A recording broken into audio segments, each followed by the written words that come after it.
Welcome back to Let's Play DDO Permadeath. Carrying on with my run through the harbour here. It's time for the Butcher's Path.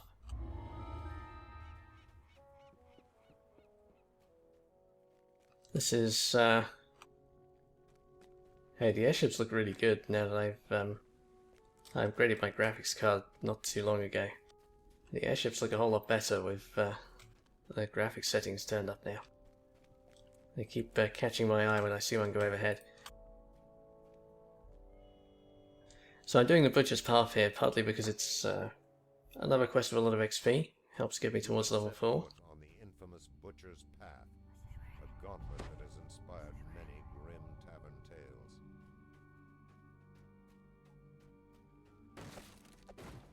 But mostly because, although it's one of the harder harbour quests, it is one that doesn't have any traps, I think. I don't think there are any traps in here.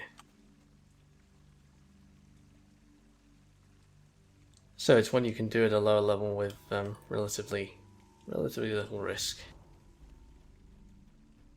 And the ambushes are pretty nasty.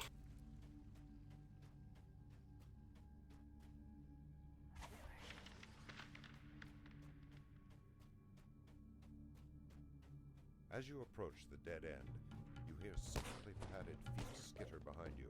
It's an ambush!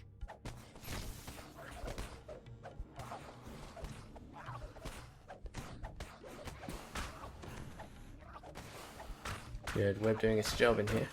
My web seems to be holding on pretty reliably, which it should do. I've got a good spell DC. You successfully fended off the ambush.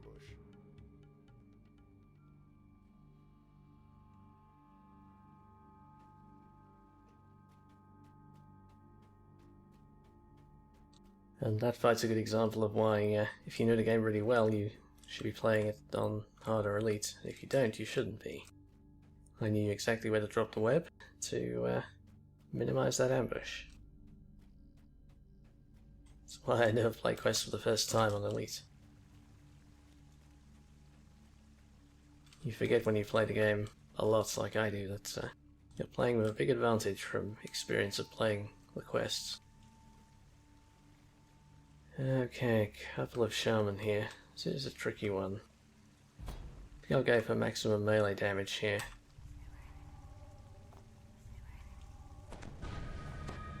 Let's buff ourselves up and go for it.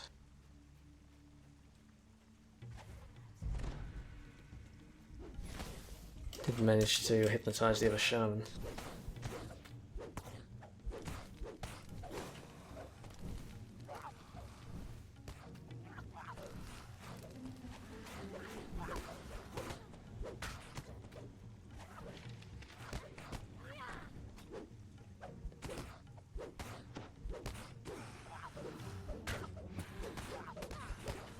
Take a lot of damage, but it's working okay.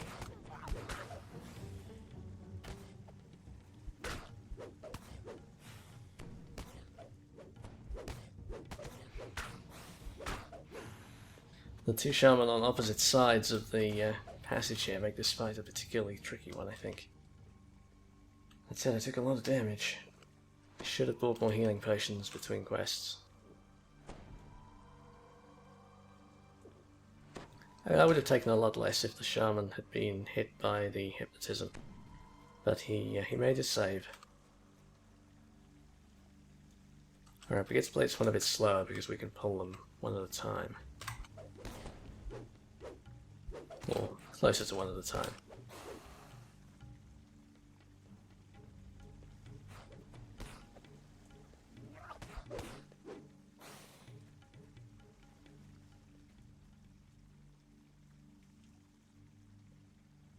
This is definitely a quest that rewards both careful and selectively aggressive play.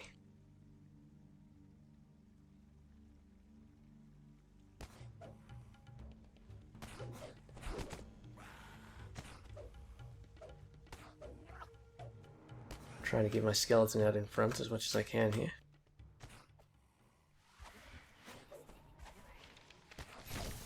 Damn, missed with my web. There we go.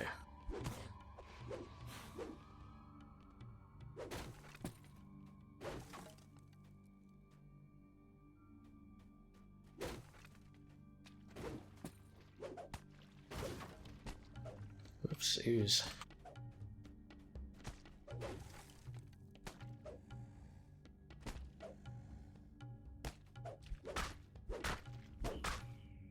Okay, I did remember to repair my axe between quests. That's pretty handy.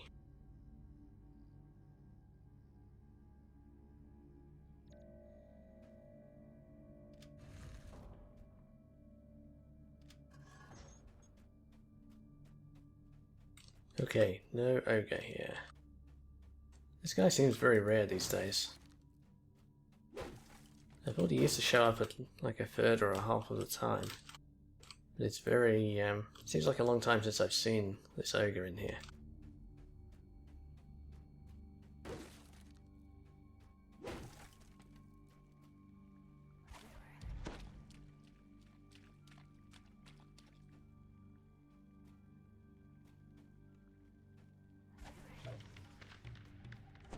Nice, that placement for the web, just right. And that choice by the shaman to throw some burning oil was excellent. He almost spoiled my whole battle plan there.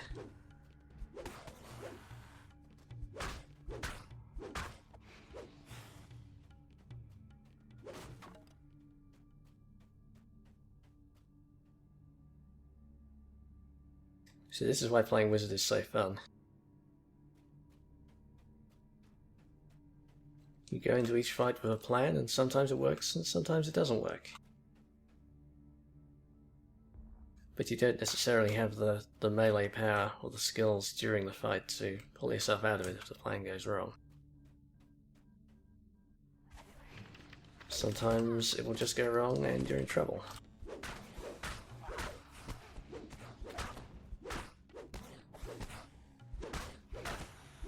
You can also see why I usually take SLA Web when I'm doing any kind of wizard build.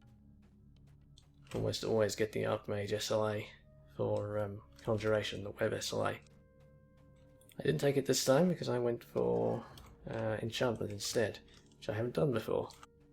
But you can see how many webs I dropped that having it would be really useful.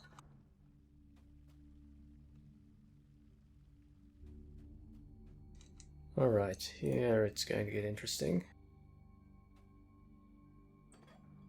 Fortunately, my skeleton can do a lot of the dangerous stuff for me.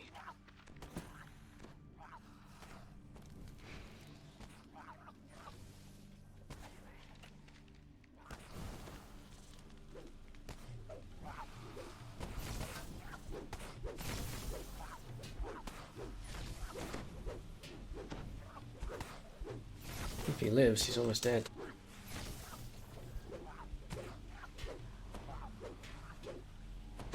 Dead. Lost track of the shaman.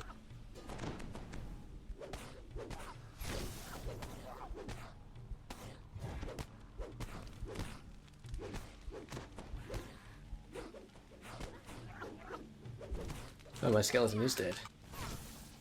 I'm nearly dead.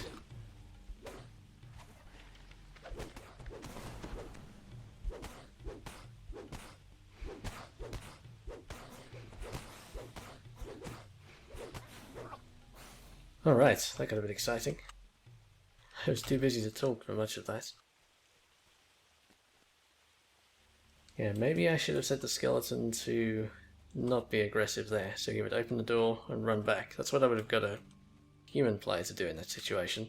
Usually one person goes for the door, they get it open, they run back, and you draw them through the pipe, so the narrow entrance is more of a disadvantage to them rather than you.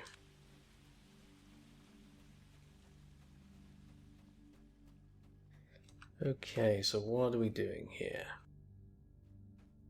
I think I'm going to try and get my skeleton heal up.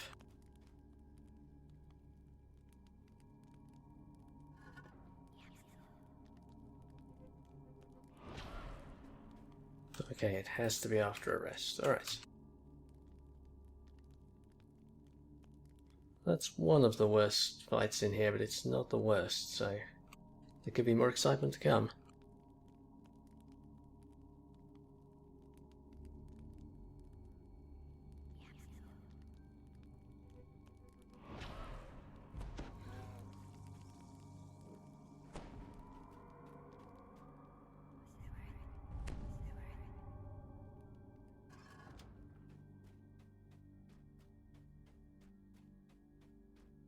Okay, the next fight here is a similar setup, but it's a bit of a smaller fight. I think I'll try setting... Okay, my skeleton is now on defensive mode. I'm going to try opening the door. Hopefully he will come back to me this time.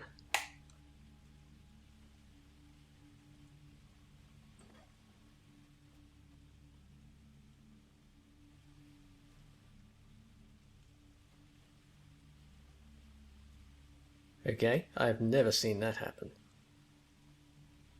Just haven't seen me at all.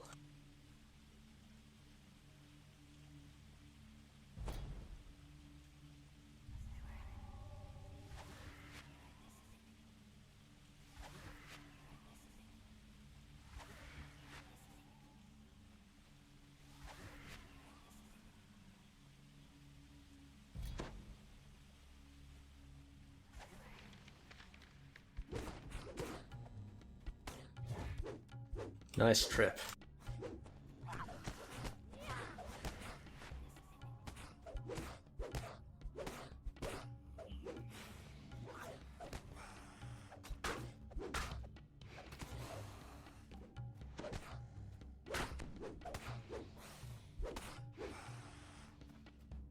Alright, that was excellent. Albeit maybe a bit lucky that they didn't see my skeleton at all.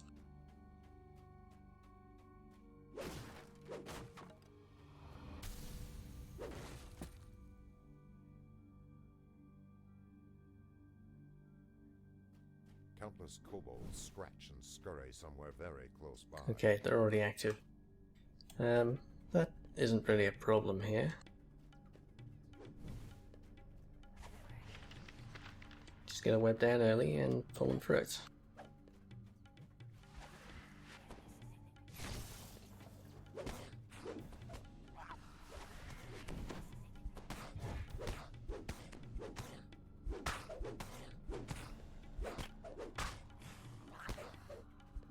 Trip is proving way more useful than I expected for this guy. I always make a point of having Trip on my hotbar even on casters, but I didn't expect it to be so good on a guy with 10 starting strength.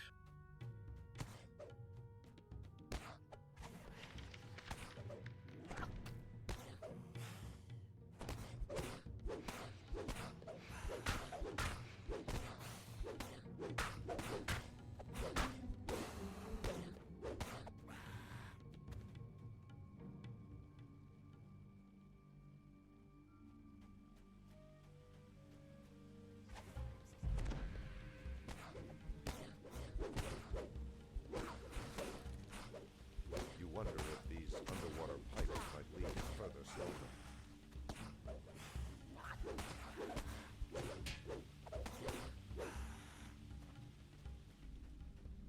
My skeleton is pretty resilient in his fights against the regular kobolds. He's in trouble against the casters and the oozes, but he's fine against the melee kobolds. We don't need to throw down web quite so much for him, I think.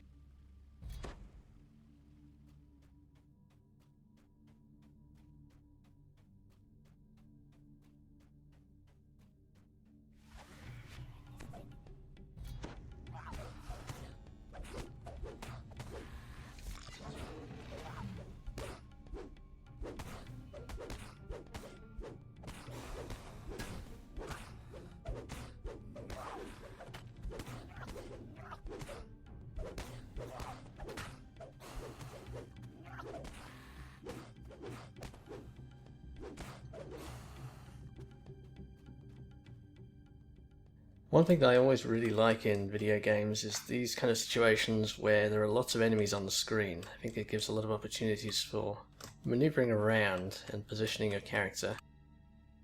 I just like the sort of physicality of moving around the sort of space, trying to outmaneuver the enemies, get them into positions where I can get my attacks in, but not too many of them can attack me. I think it comes from playing a lot of Doom as a kid. It was something I always appreciated about Doom and didn't like about the games that came straight after it.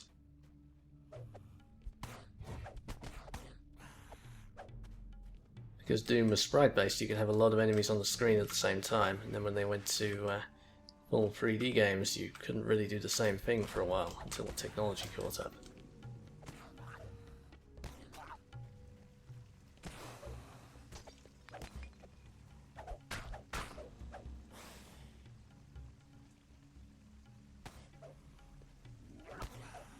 Having the curse symbol above your head is always a bit scary in these Kobold quests, because it's a -4, I think, to your saves. Yeah, so it's a -4 to your reflex save against lightning bolts, which is not good when you're in a quest. When you're in a whole series of quests where a regular enemy are these lightning bolt throwing guys, and they're the main hazard. Another nice trip. I managed to trip and level drain that shaman all in one. This hammer is okay. It's not enough damage to be great for these fights, but it's alright. Yeah, the 1d6 electric makes up for the lower base damage. Actually, it's pretty good. I should be using this a bit more. Even though I don't really need the shield, I'm already using the spell for that, although I've forgotten to recast it again.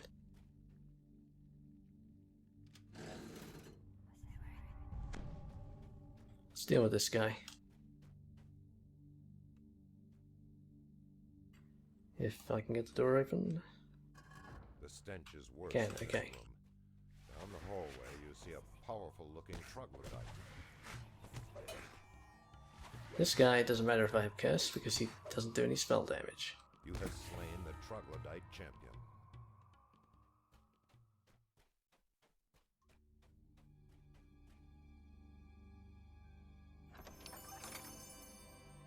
But in the guild, our guild leader usually says that if you've got the curse symbol above your head in the harbour, you're basically a lightning bolt magnet. You know a lightning bolt's going to get you sooner or later.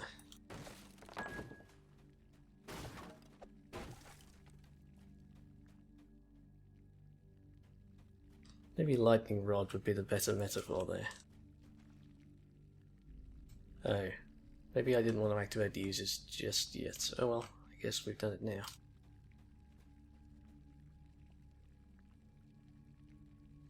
Maybe, maybe not. I'd rather do these guys while my skeleton has all the hit points.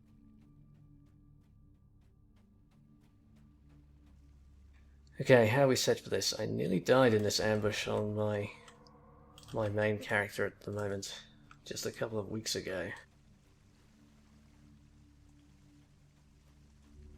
I just happened to be standing in the wrong place on my Rogue Ranger when the third wave of the ambush went off. You don't want to have all the aggro when you're a Rogue Ranger. Okay.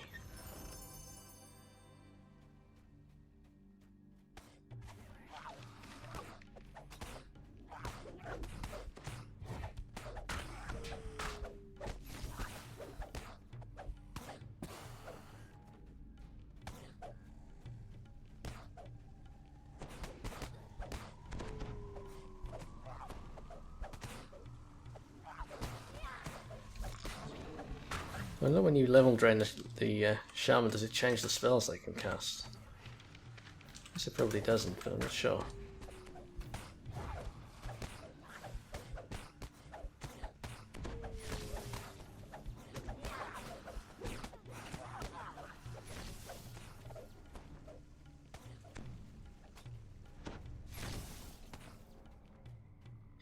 I decided I'd better just order my skeleton to go for the shaman there.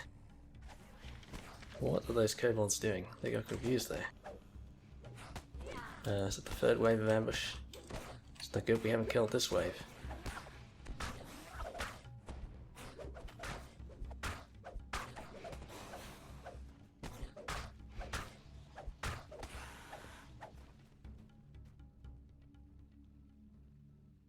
Alright, that worked out okay. It was a little chaotic.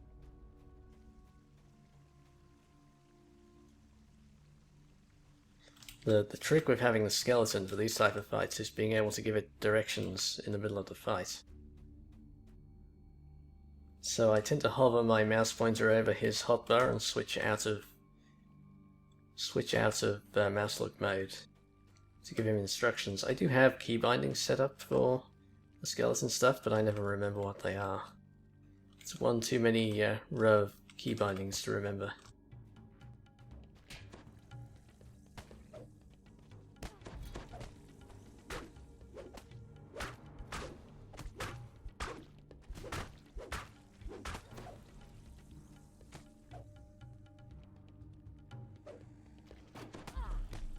No, that's going to be a lot of damage if I try and tank that. Not a good idea. Any damage for these guys.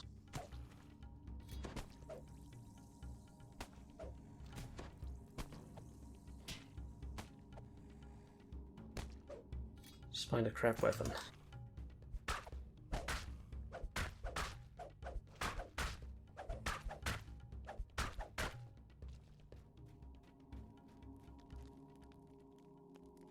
I guess we might as well go for the next oozes as well then.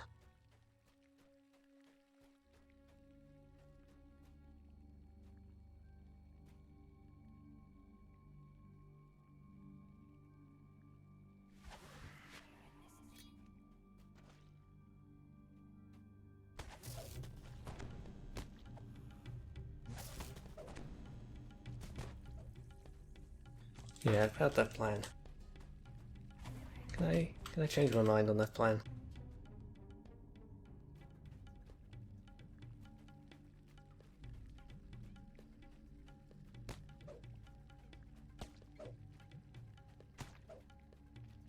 Okay, skeleton is back in control.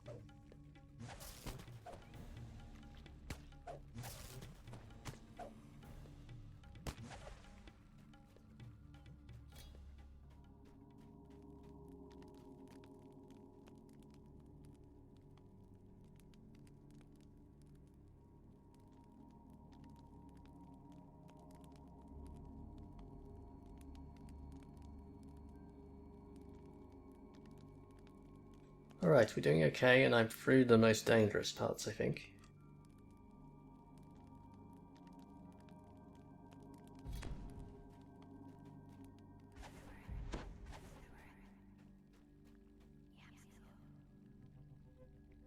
I don't intend to try and tackle the troglodyte shaman at the end, since that is really dangerous. It's a bit like the skeletal mage in that quest in Korphos. The aqueduct. The shaman does a lot of damage for his level.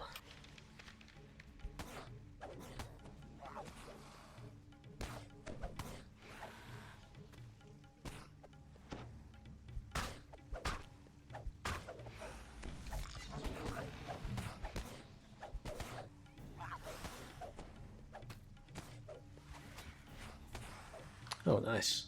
I must have got a crit on that one.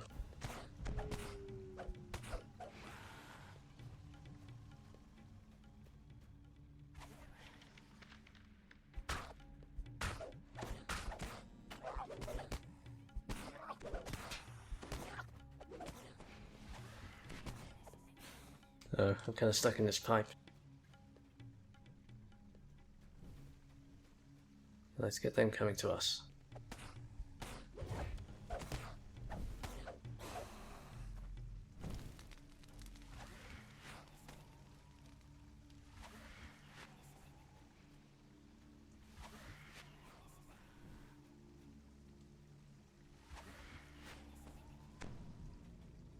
Oh, lightning bolt magnet.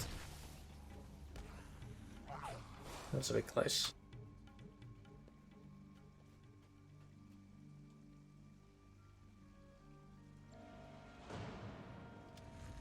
Luckily I can still find that secret door even with the curse on me. Occasionally you get the curse stuck on you in a quest and you need to find the door and you just have to wait for the curse to run out. If it happens to push your skill down enough. Ooh, I've got to fight this shaman at the end with the curse on. Or I guess I can just send my skeleton in.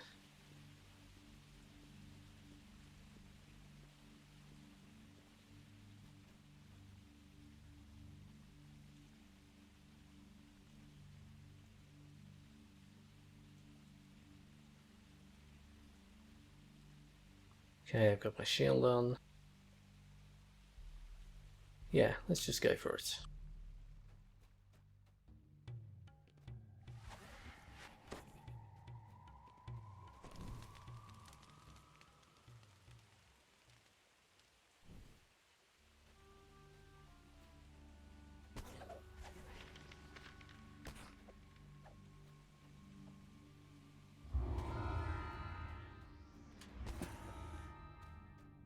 You have walked the butcher's path and lived. No easy feat, even for the bravest of warriors. Yeah, that's fair, it wasn't too easy. Certainly made me work for it in some places though. Alright, but we got it done, and reasonably safely. A few scary moments. Okay, that's it for this video. I think that'll be it for this session, but I will continue in the next video with more stuff in the harbour. Thanks for watching.